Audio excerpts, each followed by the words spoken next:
É um prazer muito grande estar aqui. Obrigado pelo convite. E já parabenizando aí a igreja, a liderança por esse evento, né, essa escola de paz, extremamente importante. Eu, pessoalmente, valorizo muito a questão da escola de paz. Acho que nós deveríamos, antes até de ser pai, passar literalmente por uma escola de pai, né, de paz, para aprender de fato o que é ser pai, o que é ser mãe, que a gente não sabe, não. A gente, na verdade, tem, né, uma ideia, né, como meu pai era, como minha mãe era, e aí a gente reproduz algumas coisas nem sempre saudáveis. Então, isso é louvável, importante.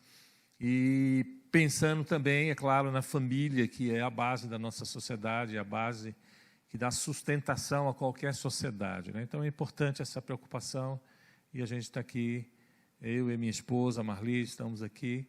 Nós temos esse hábito de ajudar no departamento de lar e família da igreja, e só temos a agradecer por esse privilégio. Nós vamos estar falando sobre esse momento, né, que nós estamos vivendo.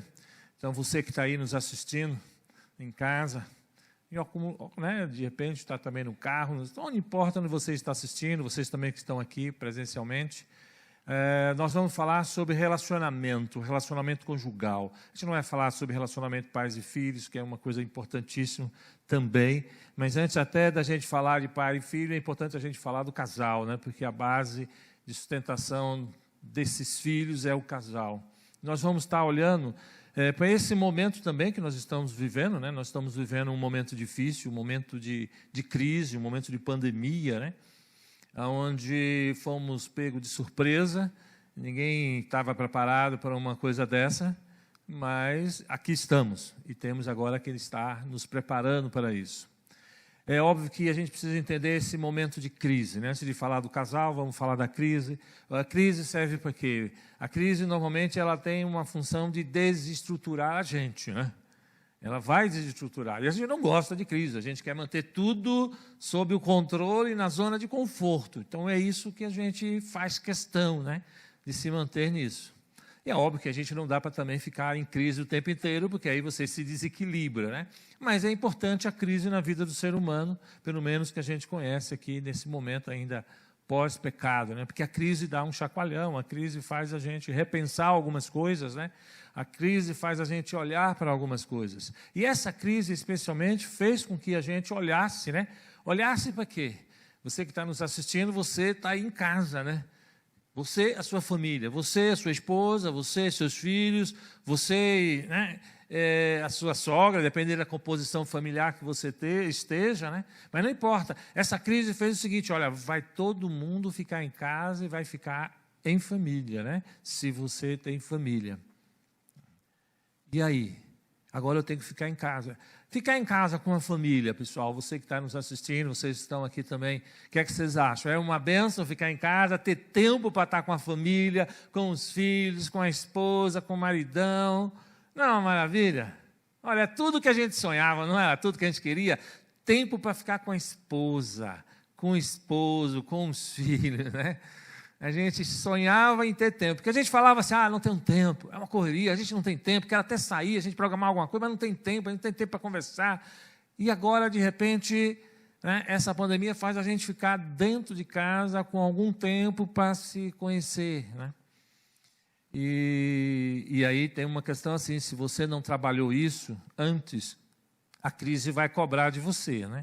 Então, a crise também tem esse aspecto também positivo, porque ela vai cobrar, ela desestabiliza todo mundo, não tem quem não fique desestabilizado numa crise desse tamanho que nós estamos vivendo, né?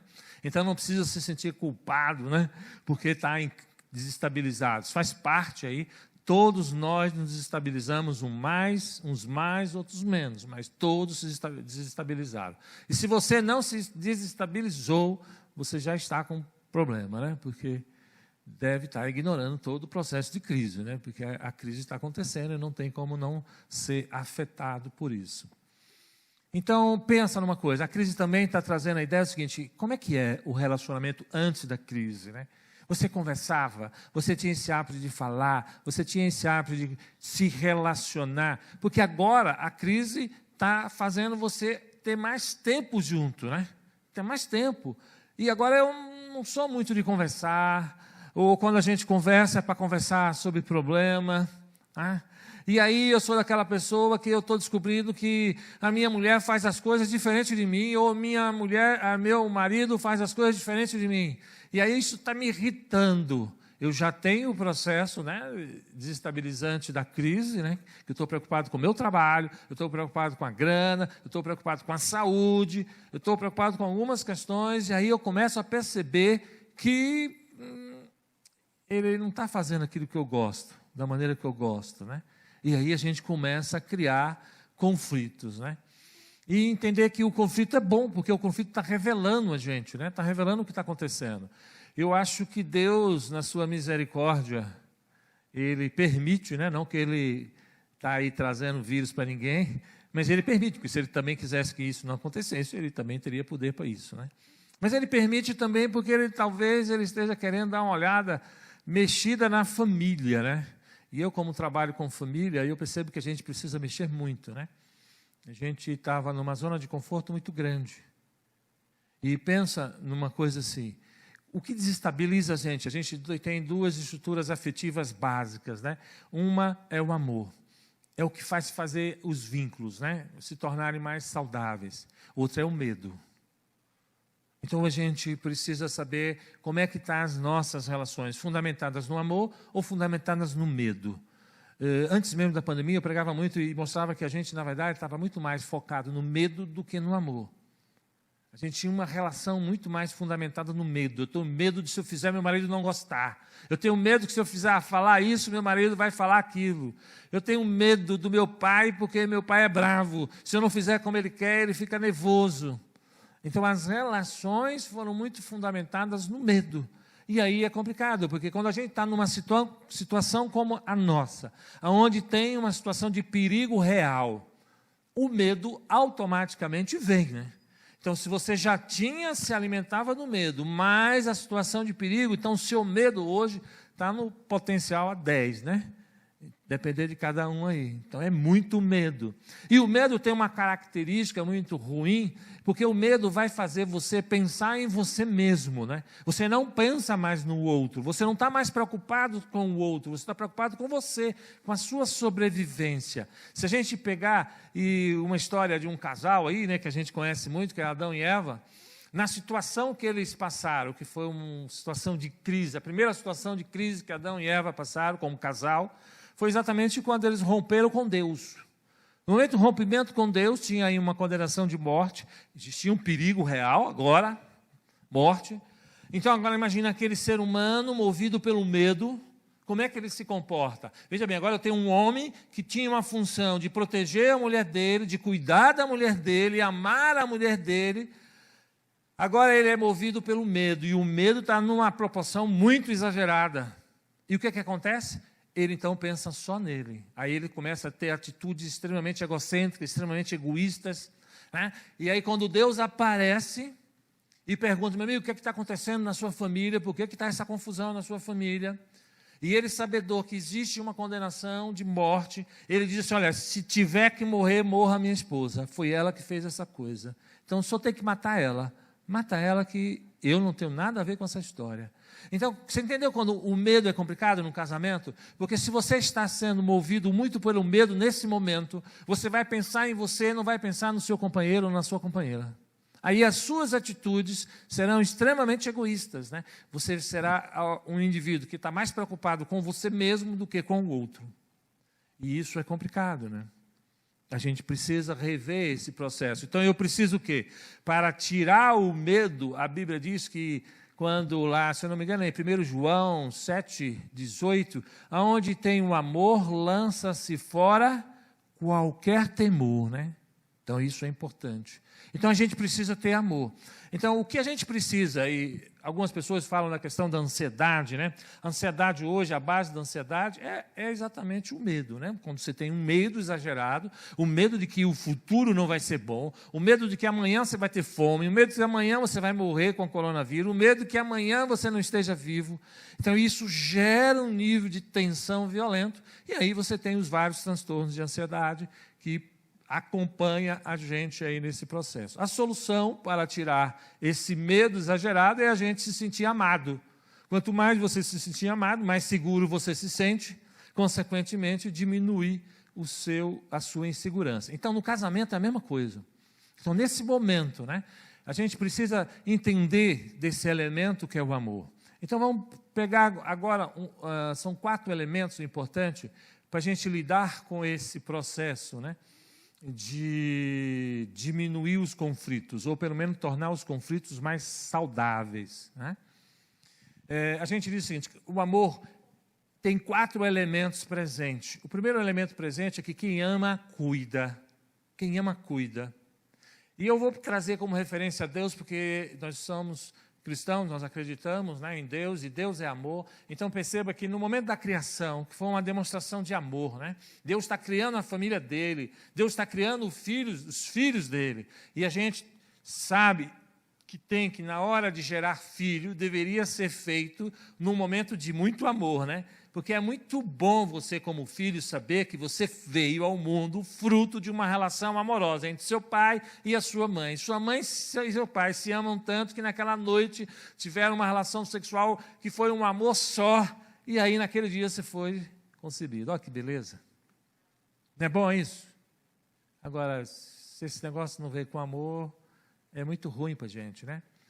Então, Deus lá cria o ser humano numa relação de amor. E quem ama, cuida. Então, a grande questão é, nesse momento, você está cuidando das pessoas, porque é agora, no momento de crise, a sua esposa precisa de cuidado.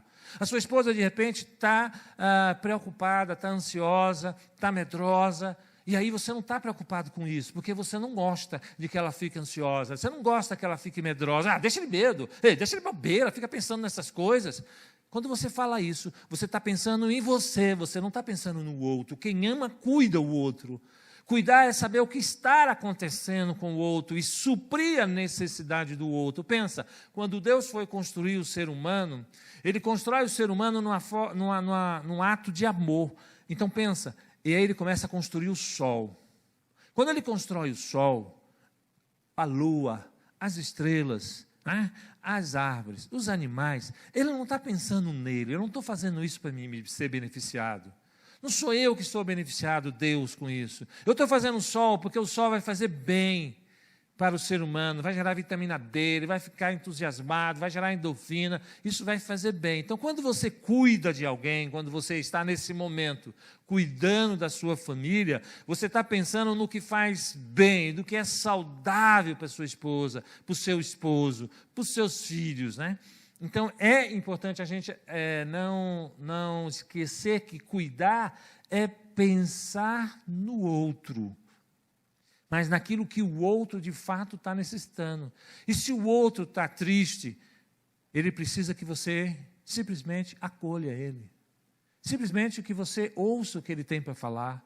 Sabe que se você quer tratar da pessoa emocionalmente, você tem que parar a ouvir o que o outro tem para falar. Mas Augusto, mas o que ele está falando, o que ela está falando, é uma bobeira, não tem nada a ver. Pois é, amar é ouvir a bobeira do outro, como se fosse a coisa mais interessante do mundo. Isso é amar, até porque Deus faz isso com a gente, né? A gente fala um monte de bobeira e Ele não fica virando a cara para a gente, falando, ô, esse povo aí, hein?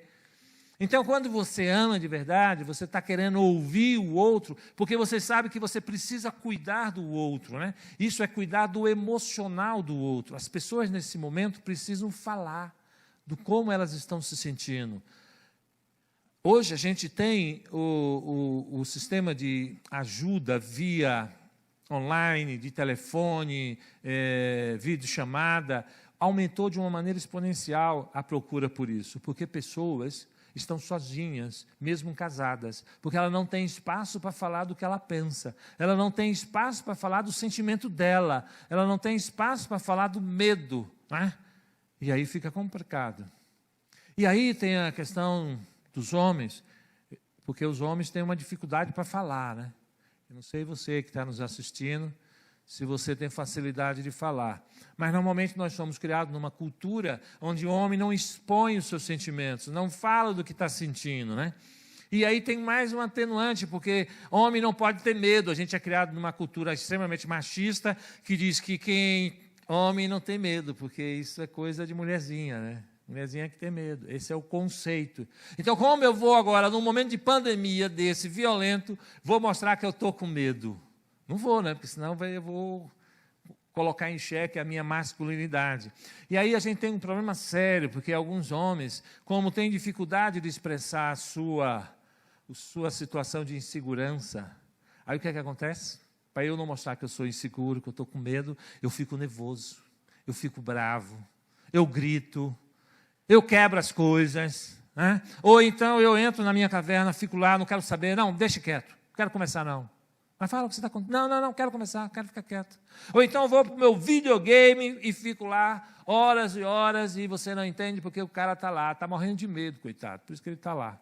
Mas ele não pode demonstrar isso, ele não pode falar isso porque isso não condiz, né, com a nossa cultura.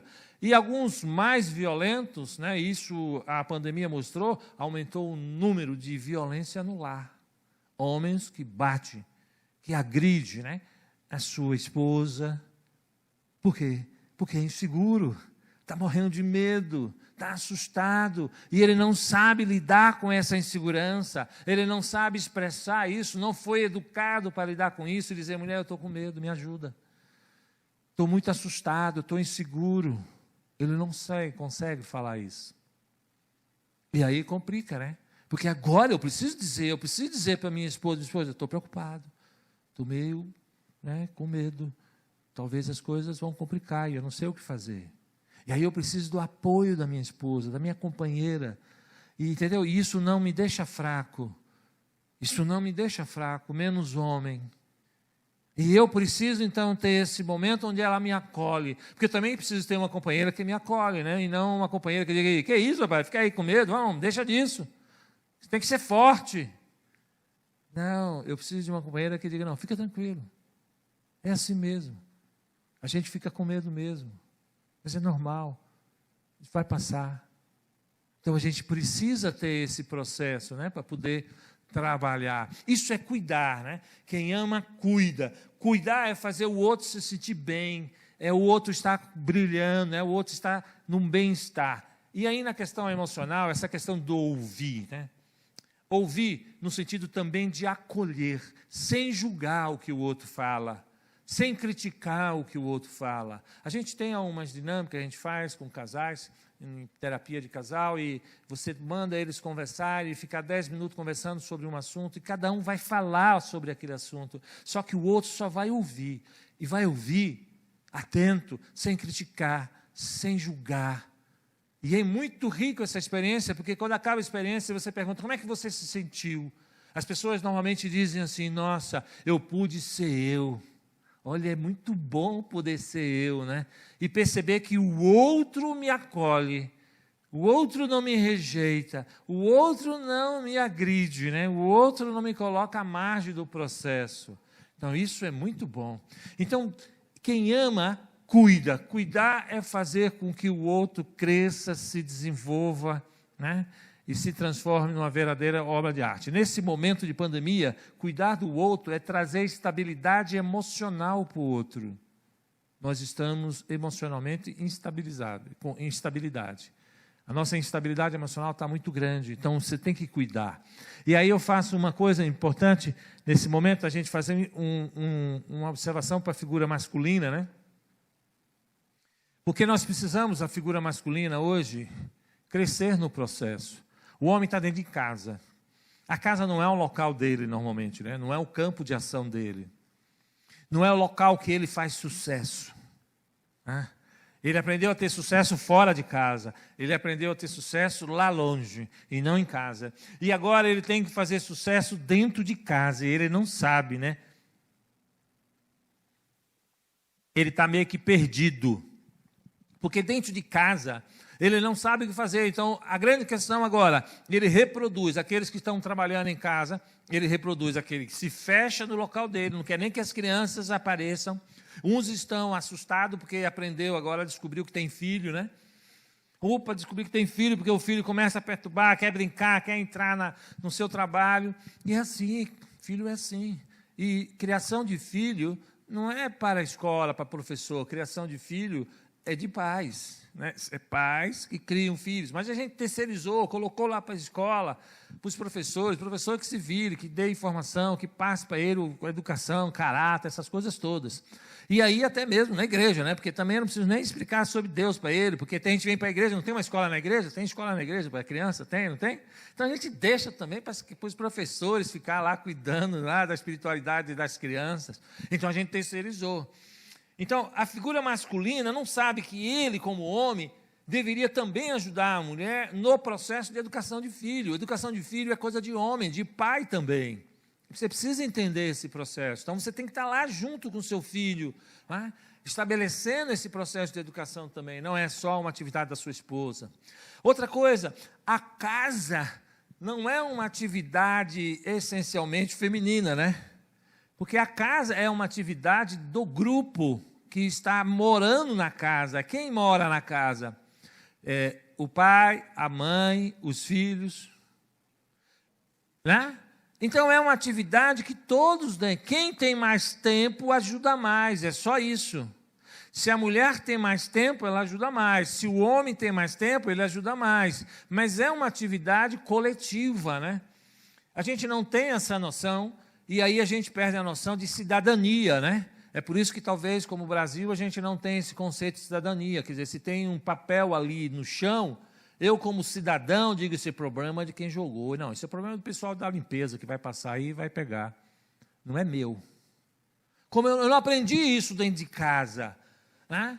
Aí é claro, então eu lá estou vendo a minha esposa, nesse momento lá, tem que fazer várias atividades, e cuidar, amar é cuidar, ela tem que fazer várias atividades, e ao mesmo tempo, né, ela tem que cozinhar, ela tem que passar, ela tem que cuidar das crianças, ela tem que participar da reunião do Zoom, e eu lá no videogame. Tá boa. Você entende? É a mesma coisa que a gente vê refletido na sociedade. As pessoas não colaboram, as pessoas não querem ser cidadão. Ou seja, perceber que o bem-estar da sociedade é a responsabilidade de todos. Se eu estou vendo alguma coisa fora do lugar, quem é que tem que colocar no lugar? Sou eu.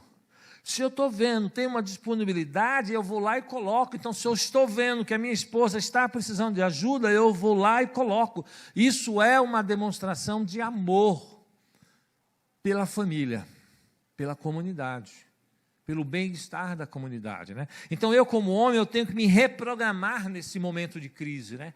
Entender que eu preciso sair da postura mais egocêntrica, de pensar mais em mim, e pensar no todo, porque meu filho, quando percebe que eu faço essas atividades também em casa, que eu ajudo a minha esposa, ajudo os filhos, ajudo, meu filho entende que é importante a contribuição na comunidade, que ele não precisa também ficar folgado, né, sem ajudar. Então, isso é educação. A responsabilidade do cuidado, pensa numa coisa, né? Emocionalmente, a gente precisa, nesse momento, falar coisas, palavras mais positivas, né? Palavras mais carinhosas, palavras mais amorosas. A gente deveria diminuir a nossa irritação, né? A nossa fala de crítica, a nossa fala de desvalorização, né? É importante nesse momento, porque aí chega no consultório uma pessoa que está lá com um processo depressivo muito forte, o marido vem e não entende por que a esposa está nesse processo depressivo, e aí ele começa a relatar, né, todo o processo dela, e ele começa a contar como é que era antes da pandemia, e como é que aumentou agora, na pandemia, muito mais, todos os problemas que essa mulher tem. Então ele faz um relato crítico da mulher dele. E eu perguntei para ele, mas você faz isso e fala para a sua esposa? Ele falou, fala, mas não adianta nada, quem sabe você possa te ajudar.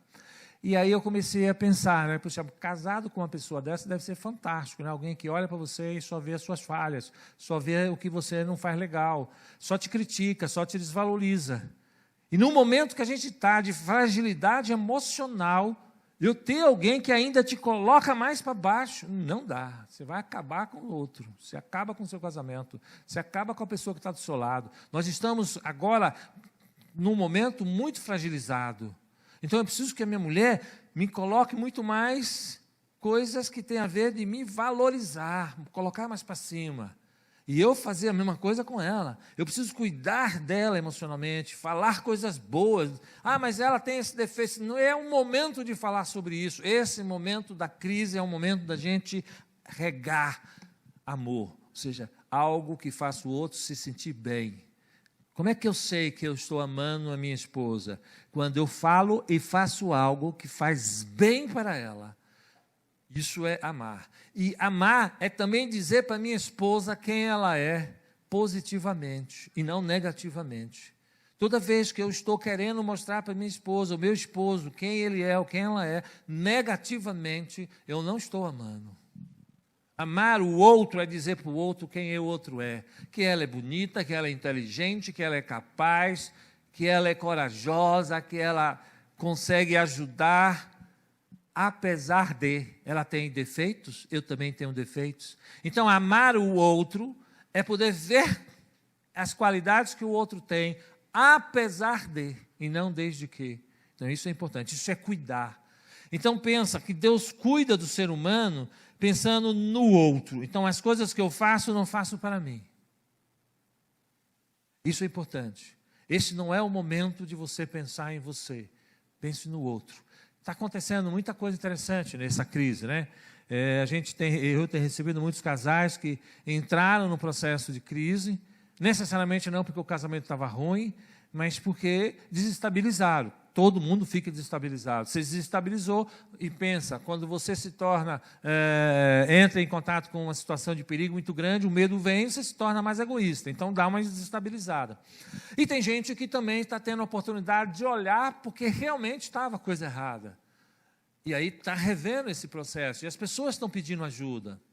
E isso é um momento, pedir ajuda. Ó, esse é o momento da gente pedir ajuda, da gente dizer, olha, desculpa, eu não sei como lidar nessa situação, vamos pedir ajuda.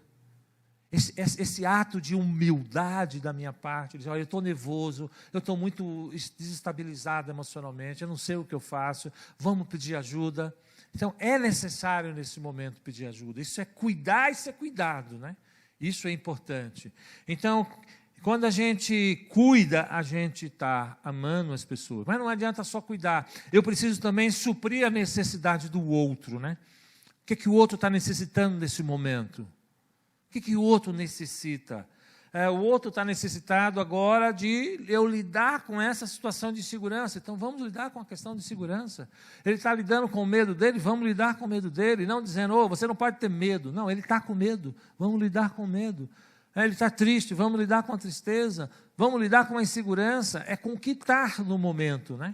Eu vou lidar com o que vem a situação e não com o que eu quero. Então, suprir a necessidade do outro é importante. E pensa, a gente precisa, como maior necessidade nesse momento, qual é a grande maior necessidade, né? A gente precisa, desse momento, de ter proteção, segurança. Então, eu preciso saber que meu marido está me protegendo, que a minha esposa protege a casa também, que, né, o meu esposo, né, ele está me dando segurança, que a minha esposa me dá segurança nesse momento. Então, eu preciso me sentir protegido e seguro. Quanto mais protegido e seguro eu tenho, porque eu tenho uma esposa que passa isso para mim, eu tenho um esposo que passa isso para mim. E não desestabilizar, né, porque não é o momento de desestabilizar. Já estamos extremamente fragilizados. Suprir a necessidade. Eu gosto muito da cena que quando Deus olha para Adão, ele percebe que Adão está dentro do paraíso, com tudo do bom. Tudo do bom e do melhor. Está lá a presença de Deus, tudo preceito. Mas ele olha e fala assim, não, esse cara não está bem. Tem alguma coisa errada com ele. Então, pensa assim, isolamento é a pior coisa que pode acontecer para um ser humano, né? Tanto é que isolamento é um dos sintomas de transtorno mental. Quando a pessoa começa a ficar isolada, a gente já sabe que está tendo ali um sintoma estranho. E agora a gente está no processo de confinado, mas tem muita gente confinada dentro de casa, no casamento e isolado, né? E aí fica complicado. E Deus olha e diz, olha, não é bom que ele fique só. Aí ele constrói a mulher. E ele constrói a mulher com o objetivo de, por que esse cara não está bem? Por que Adão não está bem? Porque Adão precisava fazer uma coisa para estar bem emocionalmente. Ele precisa amar. Ele precisa amar. Então, senhores homens, para a gente estar bem emocionalmente, a gente precisa amar, aprender a amar. Né? Então, Deus constrói a mulher com esse objetivo, deste homem poder amá-la. Por isso que na Bíblia, Deus fala para o homem, não para a mulher, dizendo assim, senhores homens, ame a sua esposa, principalmente nesse momento de pandemia, né? Onde ela está se sentindo fragilizada, onde ela está insegura, onde ela está ansiosa, onde ela está com medo, onde a família está assustada, está todo mundo com problema. Ela precisa do seu amor. Agora, não ame ela como seu pai amou a sua esposa, como seu tio ama a sua esposa, como um amigo ama, a seu amigo do trabalho ama a esposa dele. Não, não, não, não. Ame a sua esposa, sabe como quem? Como Jesus. Jesus amou a sua esposa. E a esposa de Jesus é a igreja. Então ele está dizendo assim, olha, você precisa ter uma relação de amor, você precisa aprender a cuidar dela, suprir essa necessidade dela, né? Então Deus está dizendo, olha, numa crise, essa figura masculina tem que ressurgir, né? Ela tem que começar a melhorar. Nós homens temos que começar a olhar melhor para a nossa condição masculina, porque se você não está desenvolvendo a sua capacidade de amar, você perde a sua capacidade masculina, né? Porque nós homens, como homem, precisamos amar. Essa é a grande condição. Aí tem uma mitologia grega que relata muito esse processo, que é a mitologia do Narciso. Narciso era um cara muito bonito, e um dia ele se olhando no rio, ele olhou e falou, nossa, que cara bonito ali. E ele gostou muito, e ele percebeu que era ele. Então ele começou a se apaixonar por ele. Só que nessa história tem uma mulher. A mulher se chama Eco. Eco não fala. Eco só repete o que o outro fala. E a Eco é apaixonado por Narciso. A Eco, então, quer falar para o Narciso isso. Narciso, você é lindo, você é maravilhoso, eu te amo. Mas Narciso não está nem aí para a Eco, porque a Eco não se parece com ele.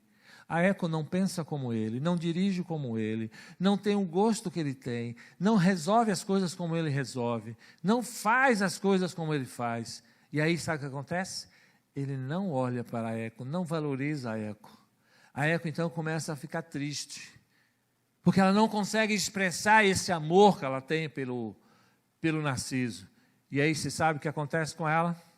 Ela vai deprimindo, e de desgosto ela morre. E os deuses, a mitologia diz que castiga Narciso, fazendo ele cair no rio, morrendo lá e transformando ele numa flor, castigando ele pela morte. Essa história lembra muito um pouco essa figura masculina, né? Onde ela está muito mais centrada nela mesma.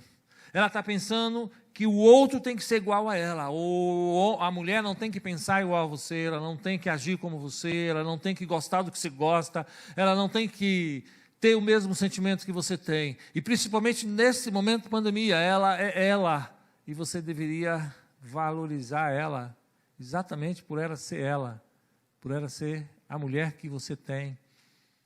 Não importa a dificuldade que ela tenha. É por isso que a gente diz, a gente ama apesar de, e não desde que. Né? Então, amar é suprir essa necessidade. Deus supre a necessidade de Adão de amar a mulher, e a mulher da necessidade de ser amada, né? Pela figura masculina. E aí o equilíbrio acontece na relação. Aí, mas não é só isso, é preciso respeitar também, né? E a gente vê que nesse momento de pandemia, uma coisa que está faltando é respeito. Respeito é aceitar o outro como o outro é estar. Isso é importante. Eu gosto de uma cena muito bonita na Bíblia, lá na criação, que Deus chama Adão e diz, Adão, vem cá, Adão. Você está vendo aqui todos esses animais reunidos? Adão olhou e falou, nossa, Deus, que coisa bonita, fosse o Senhor construir. Pois é, eu construí para você. E como eu sei que você é um cara inteligente, um cara capaz, afinal de contas puxou o pai, eu quero que você vá lá e interaja com os animais. E o nome que você der vai ficar. Como é que se sente esse filho quando o pai tem essa demonstração de respeito? Quem respeita, ama. Olha, o nome que você der vai ficar. Olha que legal, né? Ele se sente amado, meu pai me ama, meu pai acredita em mim, meu pai diz que eu sou inteligente, meu pai diz que eu sou capaz. O nome que eu der, esse vai ficar. Mas tem filho que quando filho, mulher, que quando o marido ou o pai pede para fazer uma coisa dessa, fica morrendo de medo. Ixi, meu marido é bravo, e se eu fizer ele não gostar? Ih, ele é cheio de meticuloso, tem que ser do jeito dele, se sair de uma maneira assim, ele fica muito bravo. Tem filho que fica morrendo de medo. Adão não ficou assim. Sabe por quê? Porque ele tinha um pai que amava. Amava significa respeitar. Então ele vai lá, olha para aquele animalzão com pescoção, pernão, ele falou, isso aí vai se chamar girafa. E quando ele diz girafa, o pai falou o quê? Falou, que lindo, que maravilhoso. Agora, o Deus poderoso poderia ter arrumado o nome melhor que girafa? Poderia, Deus é muito mais inteligente. Mas ele não ficou lá. Se fosse eu, tinha dado um nome melhor. Se fosse eu, tinha dado um nome mais bonito. Ele não fez isso. Sabe por quê? Porque se fizer isso, era desrespeito. E desrespeito é falta de amor. E Deus é amor. Então, numa relação hoje, mais do que nunca, a gente precisa aprender a respeitar. A minha mulher tem uma maneira de pensar diferente da minha. Uma maneira de fazer as coisas completamente diferente da minha. Quando a gente vai sair para algum lugar, antigamente, quando a gente saía para ir para a igreja, ela estava dirigindo, ela fazia o caminho dela. E eu ficava lá, por que você vai para esse caminho? Eu vou para esse caminho porque eu gosto desse. Ela falou, por que você não vai pelo outro? Eu falei, porque quem está dirigindo sou eu. Eu falei, tá bom, já entendi o recado. Entendeu? Eu tenho que respeitar, tem gente que briga porque o outro faz as coisas diferentes, um caminho no trânsito diferente do que o seu. Ei, respeita o outro. Sabe? A gente precisa aprender a respeitar o outro, a maneira como o outro pensa, a maneira como o outro age, né? A maneira como o outro se coloca na vida. Esse sou eu. É essa a ideia. E agora, mais ainda, porque você está junto, 24 horas praticamente dentro do lar, dentro de casa, e aí você está percebendo que ela faz diferente, que ele faz diferente, e é diferente mesmo, e graças a Deus que é diferente. Você não casou com um homem, nem também com outra mulher, você, né? Eu caso homem, casei com uma mulher, e ela, mulher, casou com um homem. Eu não posso querer narcisistamente que ela seja eu. Ela não tem que ser eu, ela tem que ser ela, e a beleza é de ela ser ela.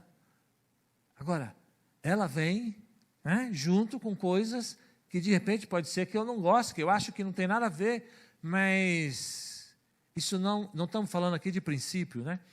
Estamos falando de princípio, estamos falando de coisas, maneiras de fazer as coisas diferentes. E tem brigas hoje que são por coisas nada, né?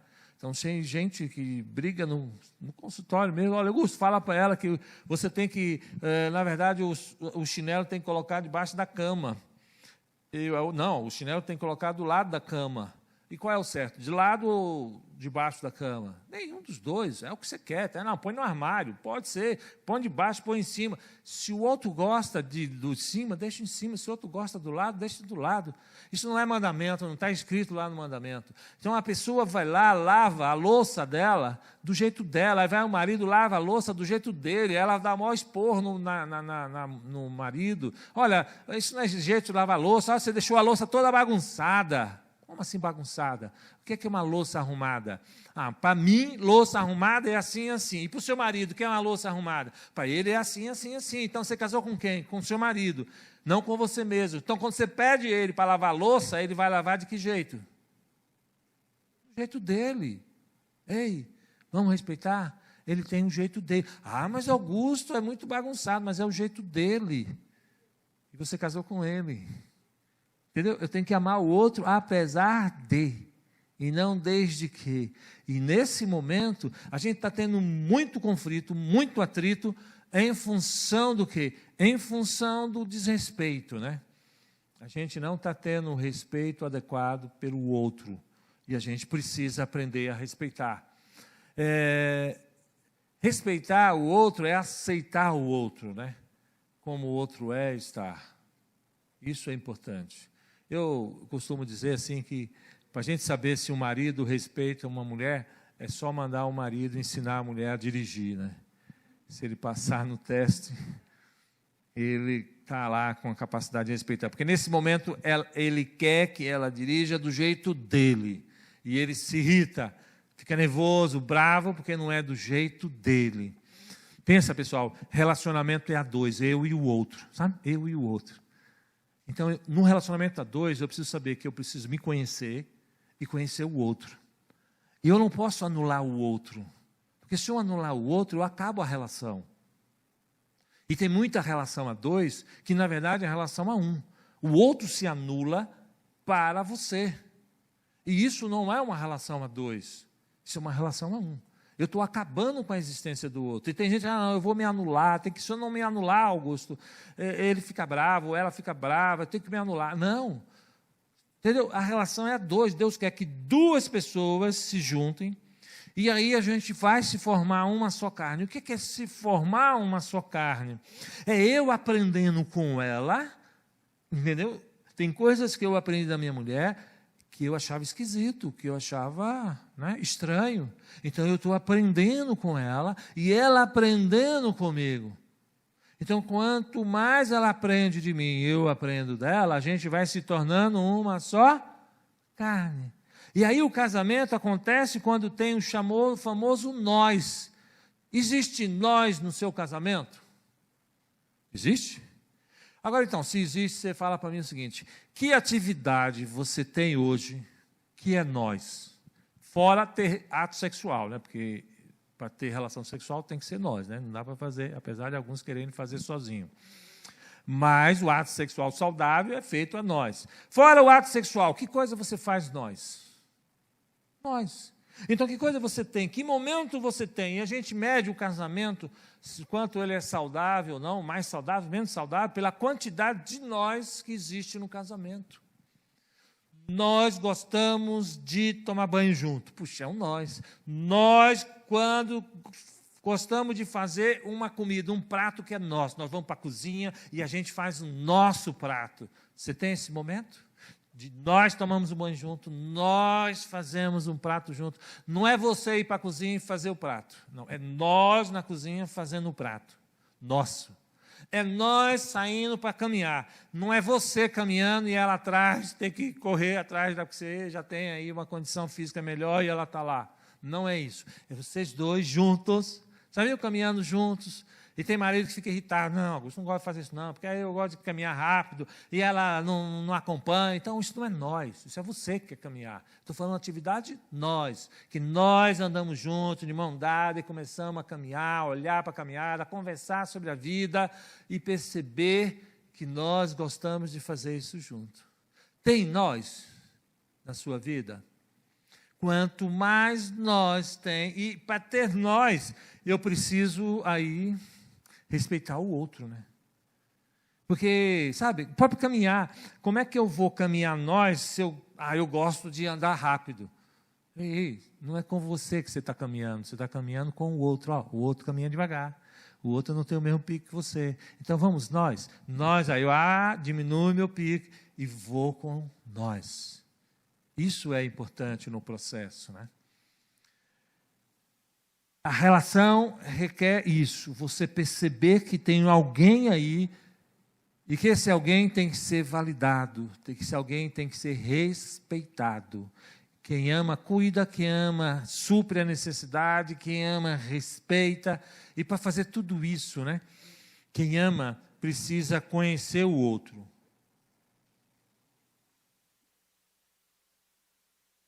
Conhecer o outro. O que é conhecer o outro, né?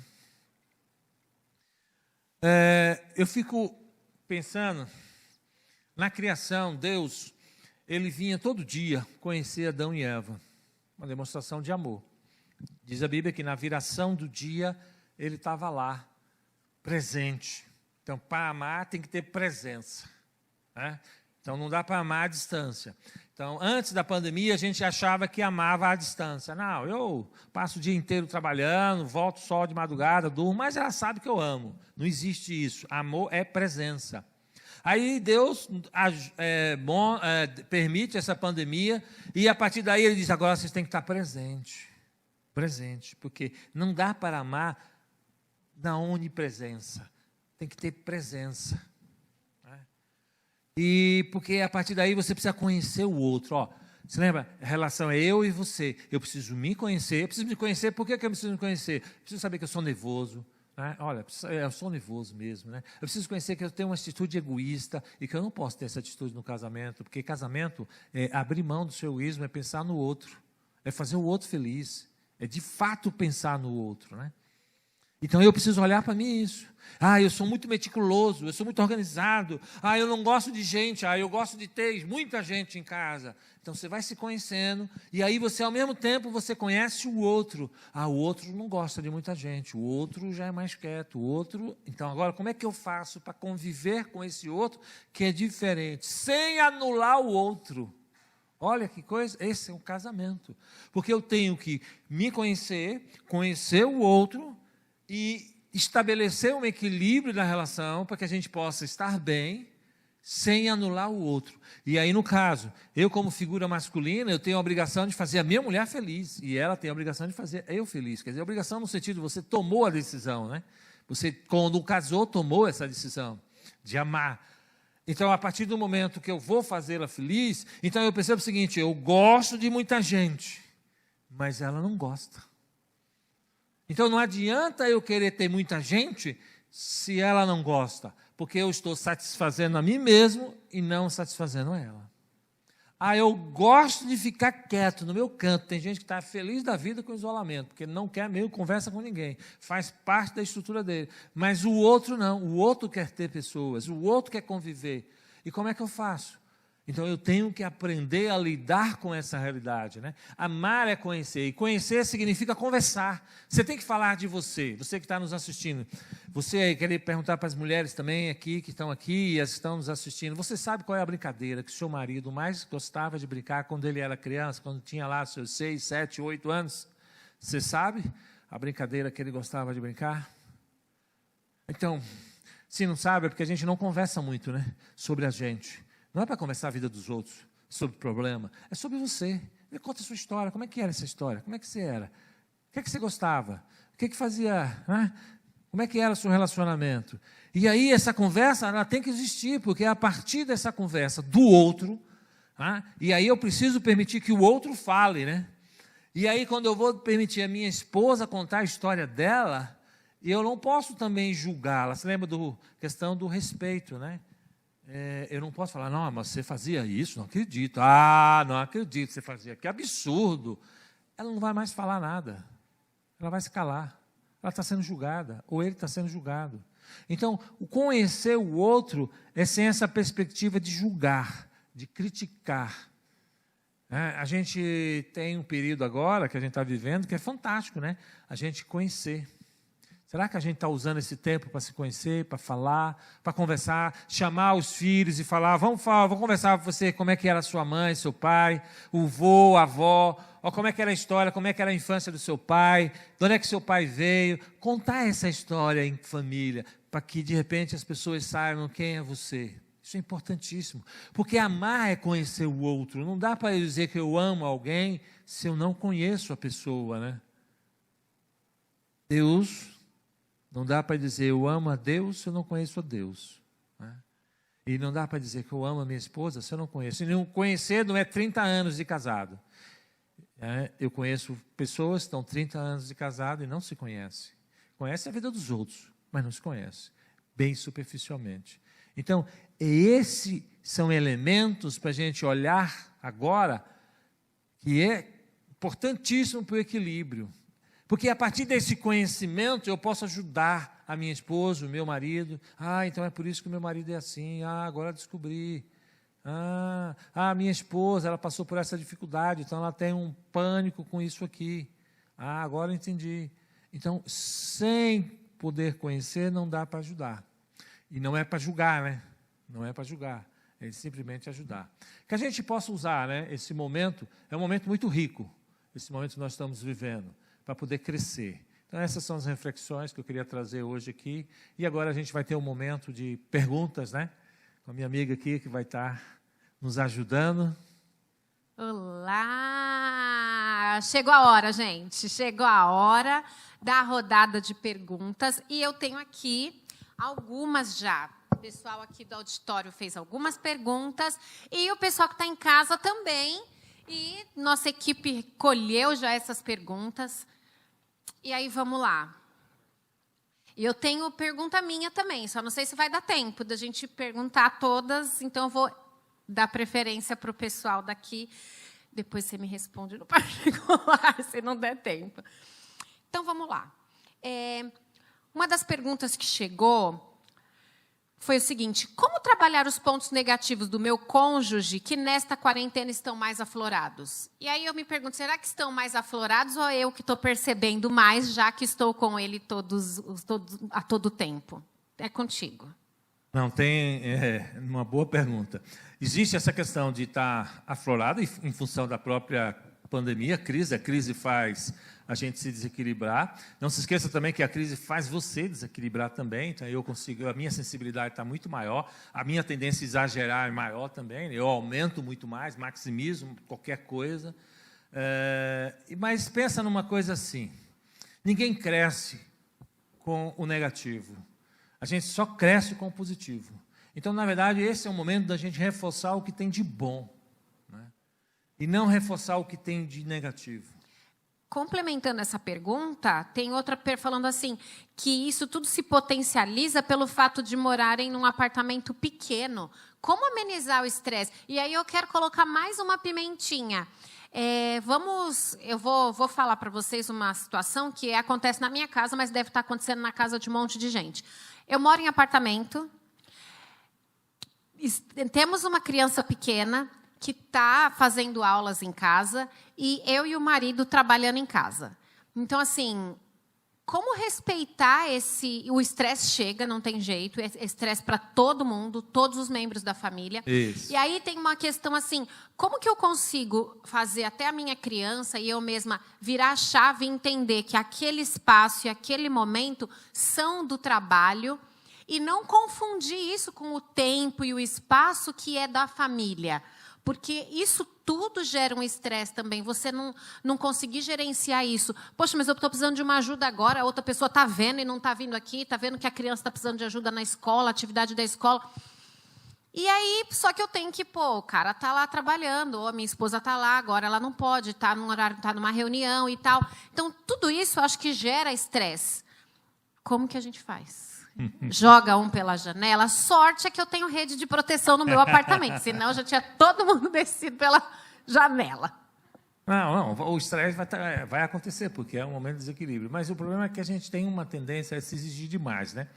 A gente tem que entender a nossa história. Primeiro, ninguém passou por esse momento, né? Não temos treino, ninguém treinou, alguém aqui treinou para isso. Não treinamos. O meu filho não foi treinado para isso, então eu não posso estar exigindo essa perfeição dele, de que ele fique sabendo que agora é o momento do trabalho, que agora é o momento da brincadeira, que agora é o momento daquilo.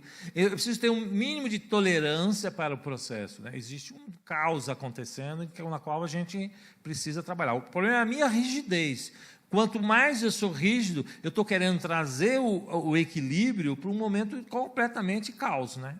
Vou sofrer muito com isso. Precisa entender que você não vai também conseguir seguir a mesma rotina de trabalho que você seguia no escritório. Isso, não dá, não rola. Não vai. Então, eu preciso tirar essa rigidez minha, de que eu tenho que ter a mesma coisa ali, e que minha criança tem que ter essa capacidade de entender que ali é o meu espaço, que ela não pode interferir.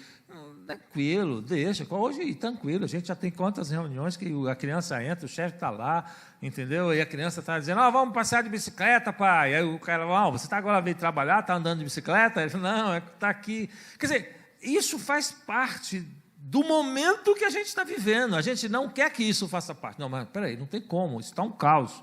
Eles não foram treinados para isso, nós não temos, nós estamos numa casa pequena, por isso tem muita gente querendo mudar de casa. Porque aí se organizar melhor para uma próxima pandemia, né? Mas agora não. O problema é essa exigência que nós estamos tendo com a gente mesmo, né? Então, entender, calma, é assim mesmo. Tem um pequeno caos acontecendo. A criançada realmente vai estar mais dando trabalho e faz parte. E criançada dá trabalho não é um problema, né? O problema é quando ela não dá trabalho, é porque está doente. Então, esse dar trabalho faz parte. E ela não foi educada no processo, porque é diferente, né? Se você tem uma cultura, eu conheço outras culturas, eu viajo bastante para a Alemanha, a cultura alemã, a criança não fica, ela sabe muito bem o espaço dela, qual é o espaço dela, qual é o espaço dos pais. Então, é óbvio que no processo de pandemia elas já são educadas, treinadas para fazer isso, entendeu? Então, tranquilo, aí se tem... Não é o caso do brasileiro, latino, que em casa o espaço ali a criança é a dona do espaço, né? No Brasil, infelizmente, eu acho, a gente coloca a criança como o rei do espaço. Aí quer que tirar esse espaço dela, assim. Do dia para a noite. Não vai. Então, tem que entender que esse processo é um processo de educação. Quando estiver acabando a pandemia, aí você vai conseguir um pequeno sucesso. Mas aí já acabou a pandemia, vai ter que voltar tudo normal. Porque o processo de educação não é instantâneo, né? É progressivo. Mas aí vai ser um outro processo difícil também que a gente precisa se preparar, né? A volta ao normal. Porque aí todo mundo também vai se desestruturar, a rotina vai voltar a ser outra, e que não é a mesma que de antes da pandemia, os protocolos serão outros, o colégio da criança será outro. Eu acho que isso também dá motivo para outras palestras aí. Tem tema para a gente discutir, porque a gente precisa cuidar disso antes. Nós precisamos estar preparados, né, para amenizar esse impacto. Mas saiu uma pesquisa agora, recente, mostrando que famílias mais funcionais, ou seja, não tem esse nível de rigidez tão grande, elas estão conseguindo ter uma relação muito boa, né, com os filhos. Está tão gostoso estar em casa que está tendo um problema agora, que os filhos não querem muito voltar para a escola, porque está muito bom essa relação aqui, né? Então, quando eu consigo criar essa relação onde o caos faz parte também da relação, porque eu quero tirar o caos da casa, mas não dá para tirar o caos da casa, porque faz parte do processo, né? Crianças que não se adaptam com essa questão do ensino à distância. E aí a mãe, recentemente fui procurado por uma família que o filho não está se adaptando à questão do ensino à distância. Eu falei, não é só ele não, eu também não me adapto a isso não. Quer dizer, tem pessoas que não se adaptam a isso. E aí eu quero achar que isso é um problema para a criança? Não, eu nunca fiz adaptação nenhuma para ela simplesmente cai de paraquedas e agora você tem que assistir aquilo ali e dizer, e você tem que sair bem nisso, se você não está saindo, você tem um problema, vamos mandar para o psicólogo. Não, ela não tem problema, né? Porque é normal você não estar adaptado a uma situação, não conseguir sair bem nisso, é óbvio. Agora, vamos treinar ela para se adaptar a isso? Vamos treinar ela para se adaptar. Mas eu não posso dizer que ela tem um problema, né? Porque isso não é um problema. A falta de lidar com essa situação extremamente nova é complicada. A mesma coisa me mandava cuidar ali da filmagem, ali, ficar no lugar do meu amigo ali. Eu vou ter problema para estar aí no seu lugar, porque eu não tenho essa habilidade, né? E aí, não, alguns têm problema, o cara não consegue estar lá fazendo a coisa direito. Não é assim. Eu acho que a gente tem que ter mais flexibilidade nesse momento, né? Flexibilidade, mais tolerância, as coisas não têm que sair da maneira... O problema é que eu estou com essa rigidez ainda antiga e eu quero que o meu desempenho aqui no trabalho seja o mesmo, e não vai ser, tranquilo, sem problema, e levar numa boa, né? Isso. As coisas não precisam sair da maneira que eu quero para dar certo. Sempre. Não precisa. Vários caminhos chegam a Roma, não precisa ser pelo seu. Desde que chegue a Roma, acabou. Tá ótimo, bem bacana isso. A próxima pergunta diz assim, doutor Augusto, acredito que todos devem dividir os problemas e as tarefas. O que você acha? Eu acho que antes da pandemia, né? Antes da pandemia. Isso é cultural, né? A gente tem uma cultura muito forte. A cultura aqui no Brasil é que a criança, é um dos 5 países do mundo que criança não trabalha, né? São 5 países onde isso não tem. E um deles é o Brasil. Então, a gente tem a ideia de que criança... se eu tenho um filho, o filho não precisa. Enquanto eu puder pagar uma empregada para ele, está maravilha, né? Ele não faz nada em casa. Isso é errado, né? Muito errado. E a gente tem uma cultura também, quem educa os homens, normalmente são as mulheres, né? Porque o marido não está afim de ir, porque diz que isso é coisa de mulher, com a educação de filho é coisa de mulher. Aí quem educa o menino? Eu educo o menino, é a mãe. A mãe, né? Acredita que isso não é coisa de menino, arruma a casa, é superprotetora lá, e deixa, se tem filha, a filha faz, o menino não. Isso até manda o menino, mas o menino dá uma enrolada, ela até permite a enrolar, essa é coisa de moleque mesmo, mas a menina, ela quer que faça direitinho, bonitinho. Então a gente cria uma cultura que aí esse cara que foi criado, vai casar com você, entendeu? E ele não aprendeu em casa a fazer nada. E ele está lá sem fazer nada, e você fala, esse cara é muito folgado. Né? Não é que ele é folgado, é que ele aprendeu a ser assim. Né? Ele não está fazendo isso porque folgado. Não te ama. Então ele aprendeu a ser folgado, que é folgado. Porque ele não ouviu isso, né? Que aquilo era ser folgado nesse sentido. Então, para ele não tem esse conceito. É um conceito que é diferente para ele. Então, a gente precisa. Quando a gente vai para uma outra cultura, a gente vê que crianças são tratadas diferente, né? Elas têm responsabilidades. E a figura masculina e feminina também. Não é porque eu sou homem, porque eu sou mulher, tem... Não. Pensa, a atividade da casa é uma atividade de quem está morando na casa. Então, porém, apesar dessa questão cultural, isso não pode ser determinante. O cara hoje tem que acordar todo dia e pensar assim, ok, eu não fui educado para isso, eu não vivi isso na minha família, porém eu preciso aprender, porque a minha família vai funcionar diferente. Eu também não posso me acomodar nessa situação. Não, eu não fui ensinado para isso. Ela se vira. Também não dá, né? Não, por isso que a gente precisa criar o Ministério do Homem para fazer... Apoio. Quer que eu dirija o Ministério do Homem? Eu dirijo, a gente ensina tudo direitinho. Para que ele possa aprender né, como se colocar de uma maneira diferente da cultura. Porque, como cristão, a gente tem que ser diferente da cultura. Né? Não precisa ser. Exatamente. Mas, assim, eu estou falando isso porque o meu marido... Minha sogra só teve filho homem. Então, era ela e 7 homens. O marido e mais 6 filhos. E eu tenho cunhados que, de fato, não têm familiaridade com nenhum serviço doméstico, mas meu marido dá conta de fazer tudo. Então, assim, isso não foi determinante na vida dele. Eu cresci numa casa só com homem e minha mãe dava conta de tudo, entendeu? Sim. Então, é nesse sentido que eu quero dizer. Isso não pode ser determinante e nem se acomodar nessa situação. Não. Assim como a mulher também. Não pode achar assim, não vou, coitado, ele não sabe mesmo, deixa que eu carrego esse fardo, porque acaba sendo muito peso. Mas, enfim, o tema é outro e tem outra pergunta. Em momentos de crise, é comum que a renda da família tenha sido afetada. Como cuidar da família e apertar o cinto, cortando despesas ao mesmo tempo? Pensa numa coisa assim, pessoal. A gente sempre está no processo remediativo, né? Sempre querendo a coisa do remédio. Mas pensa assim, a gente como brasileiro, 65%, quase 70% das famílias brasileiras estão endividadas, né? Então, na verdade, a família brasileira precisa fazer cursos de gestão de finanças, né? Já há muito tempo, não é na pandemia. Porque antes da pandemia já deveria ter esse processo. A gente tem culturas que você só compra se você tiver dinheiro para comprar, né? Na nossa cultura, você não precisa do dinheiro, é só ter o cartão de crédito ou um cheque especial é o suficiente para você poder comprar. Então, você não pode comprar se você não tem o dinheiro para comprar. Então, assim, esse deve ser o princípio. Então, hoje, se não tem o dinheiro, não se compra. Agora, por que a família hoje está desestruturada? Porque ela não foi educada a isso. Porque se ela fosse educada antes a isso, está normal, ok, não tem dinheiro, beleza, tranquilo, tem.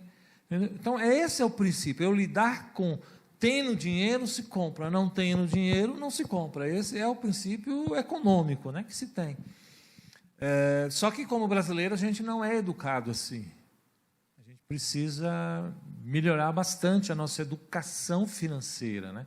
E a gente trabalha muito pelo princípio do prazer. Dá prazer? Vamos, gostoso? Vamos. Põe lá no cartão, tal, compra, sem problema nenhum. E não é pelo princípio do prazer, pelo princípio de necessidade. Necessitamos e temos condição. Se necessitamos e temos condição, compramos. Se necessitamos e não temos condição, vamos economizar para poder comprar aquilo que necessitamos. E a gente não trabalha assim, a gente trabalha muito no princípio do prazer, entendeu? E não no princípio da necessidade. E no princípio de... E aí eu volto novamente a citar a Alemanha, que é o país que eu conheço. Lá a maioria das famílias trabalha em cima dessa estrutura, né? Você compra se você tem. Tanto que o cartão de crédito na Alemanha não é um instrumento que as pessoas estão preocupadas, não se usa muito, né? É um recurso, e você compra porque você tem. Em cidades do interior, você nem usa cartão, é dinheiro mesmo. Você tem o dinheiro, você compra. Você não tem o dinheiro, não compra. Acabou. Simples assim. E se eu fui educado assim, na crise eu não estou em desespero, porque eu já sei que é assim, né? A gente vai ter que conter o nosso consumo, e pensando, consumo em cima de necessidade. Porque o brasileiro trabalha em coisas que é mais do princípio do prazer. Você comprou uma roupa bonita, tal, gostou, dá prazer. 2 meses depois você está jogando a roupa fora, porque você não usa mais. Entendeu? Porque você tem um monte de roupa e não precisava daquela roupa e comprou aquilo, por cima do princípio do prazer. Então, a educação financeira é algo que o brasileiro precisa e vai precisar, não só na pandemia, né? Interessante, gente, que uma palavra que permeia quase todas as respostas do doutor Augusto é educação. É a educação na questão cultural, como criar os filhos, a educação que foi dada nessa divisão de homens e mulheres, educação financeira. Impressionante como a educação permeia todas essas, né, questões. Vamos lá. Última pergunta, porque o nosso tempo está acabando, apesar de estar sendo bem bacana. Como manter o romance em meio à dura rotina de trabalho, cuidando de casa e das crianças? É um desafio, né? É um desafio. Interessante que antes você falou do nós, né? Isso. Eu acho que tem famílias que só tem nós, sim, né? Vários nós que vai se dando na relação e vai ficando, né? Vários nós. E quando se tem filho pequeno, acho que mais ainda, porque a criança se enfia em todos os momentos, as preocupações, as conversas, né? Isso. Aí a gente tem uma coisa assim, que você não pode... agora está mais liberado, mas no metade da pandemia, eu estava fazendo um trabalho com um casal, e aí trabalhando essa questão do nós, do namoro e tudo. Não, você não pode levar para um restaurante, você não pode levar para um hotel, você não pode levar... porque estava tudo fechado, né? Sim. Então, você tinha que estar criando alternativas ali, dentro de casa. Então, essas alternativas teriam que acontecer. Eu acho que começa a alternativa, é importante ter o momento do nós família, você juntar a criançada também e brincar com a criançada, criar atividade onde essa criançada... O cozinhar é uma coisa legal para fazer com todo mundo, né? Vamos ajudar aqui, vamos ajudar ali, vamos fazer. E outra coisa que você pode também é criar esse clima romântico, depender da criançada, usando a criançada como uma pessoa que vai ajudar, né? A gente montou com o paciente esse processo, que eles tinham jovens, né? Tipo 9, 10 anos, pré-adolescente, e eles se sentiram, não, vocês vão ser o garçom, vão ser a pessoa do restaurante, só eu e sua mãe vamos para o restaurante. Né? Mas o restaurante vai ser em casa, a gente vai montar, vocês vão decorar, e a gente vai, e vocês vão estar fazendo aqui, recebendo a gente gente vai colocar a gravata borboleta, aquela coisa. Aí eles quiseram, todos felizes, entendeu? E aí foi um momento gostoso para o casal naquele momento, entendeu? E a família e os filhos verem aquele momento, porque o momento do namoro, o filho até pode ver sem problema nenhum, né? O momento do namoro é uma coisa, de dar carinho, beijar, o ato sexual em si é outra história, mas o namoro, aquele momento de carinho, isso pode o filho participar, compartilhar, sem problema nenhum. Então, criar, né? Eu acho que a gente tem que ser criativo nesse momento, né? Porque senão a gente começa a dizer, não pode, não dá, por causa disso, por causa daquilo. Se eu não usar a criatividade, nesse sentido, nós brasileiros damos de 10-0 em todo mundo, né? Então, nesse sentido, nós somos bons. É usar esse momento para ser criativo. Muito legal. Olha, por mim, eu ficava aqui fazendo mais perguntas. Vocês estão gostando? E você de casa, está curtindo? Eu espero que sim. Está sendo muito legal. Eu estou adorando fazer perguntas e tem outras na minha cabeça, mas a gente já pode deixar pré-marcado com o doutor aqui, ó, umas próximas. Porque teremos, gente, você que está em casa, teremos todo mês uma escola de paz para você. Então, fica ligado, vocês aqui também. Agora, querido, eu quero chamar aqui uma pessoa bem importante, que é o André e o pastor. Porque nós teremos algumas coisas bem interessantes de agradecimento e um momento de oração para a gente encerrar o nosso programa também.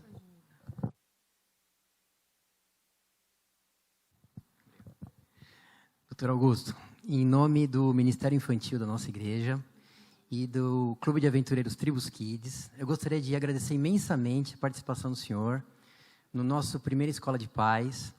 O senhor foi muito acessível desde o primeiro momento, teve um contato excelente conosco, e eu desejo sinceramente que Deus o abençoe grandemente o seu ministério, a sua vida, a sua família e o seu trabalho. Nosso muito obrigado. Eu queria deixar só uma pequena lembrança desse dia. Deus abençoe. Ok, obrigado. É um prazer estar aqui. Deixa eu mostrar aqui.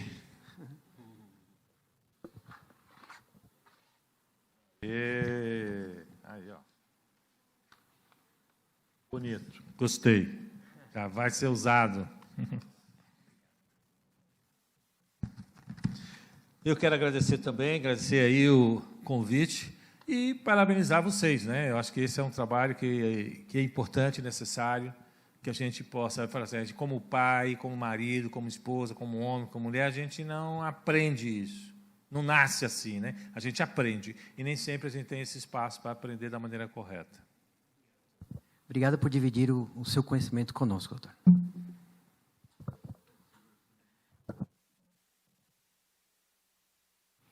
A gente tem que ter um processo aqui com o microfone, mas aqui ainda com ele aqui a gente tem algumas pessoas, quem está em casa não está vendo. A gente tem um pessoal espalhado aí em 3 fontes, né, no YouTube, no site e no Facebook.